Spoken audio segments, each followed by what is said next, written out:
শীতকাল ভালো লাগে, আবার ভয়ও লাগে বুঝছো। খালি শুনি আগুন লাগতেছে, আমি থাকি বিল্ডিং এর অনেক উপরে, মানে আগুন লাগলে কি যে হবে। হ্যাঁ, সেক্ষেত্রে আগে থেকেই কিছু সতর্কতা অবলম্বন করতে হবে।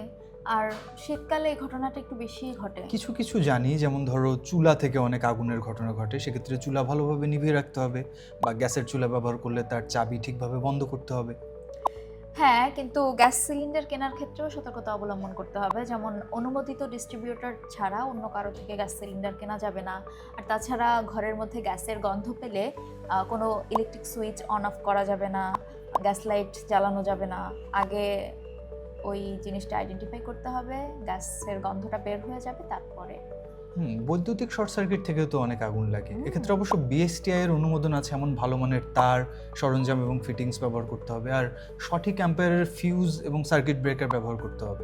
বাসায় কিন্তু ফায়ার এক্সটিংগুইশারও ইউজ করতে পারিস।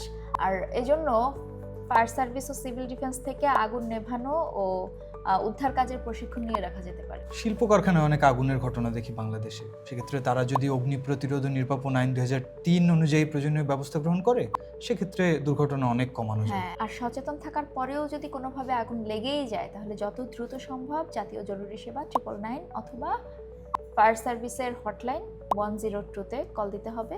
এবং মাথা ঠান্ডা রাখতে হবে। বিল্ডিংয়ের যে সেফ এক্সিট বা ইমার্জেন্সি এক্সিট আছে ওই ডোর দিয়ে বের হতে হবে। লিফট ব্যবহার করা যাবে না, কারণ বিদ্যুৎ গেলে লিফটে আটকা পড়ে যাওয়ার সম্ভাবনা থেকে যায়। আরও কিছু জিনিস মনে রাখতে হবে, যেমন ধোঁয়ার মধ্যে আটকে গেলে কোনো কাপড় দিয়ে মুখ ঢেকে রাখতে হবে। একই সাথে নিচু হয়ে কিংবা হামাগুড়ি দিয়ে বের হতে হবে। দাঁড়িয়ে বের হলে সেক্ষেত্রে বিষাক্ত ধোঁয়া ভিতরে ঢুকে যাওয়ার সম্ভাবনা আছে। আর গায়ের পোশাকে যদি আগুন লেগে যায়, তাহলে আতঙ্কিত হয়ে ছোটাছুটি করা যাবে না, গড়াগড়ি খেতে হবে, তাহলে আগুন হয়তো নিভে যেতেও পারে। আর তাছাড়া বহুতল বিল্ডিংয়ের আগুনের ক্ষেত্রে নিচের দিকের কোনো ফ্লোরে আগুন ধরলে নিচে নামার ক্ষেত্রে সতর্কতা অবলম্বন করতে হবে। আর নিচে যদি নামা না যায়, তাহলে বিল্ডিংয়ের ছাদে উঠে যাওয়া যেতে পারে, যেখান থেকে উদ্ধার কাজ সহজ হতে পারে। দুর্ঘটনা তো আর বলে আসে না, মানে এইসব সতর্কতা নিলে হয়তো ঝুঁকিটা কিছু কমানো যাবে।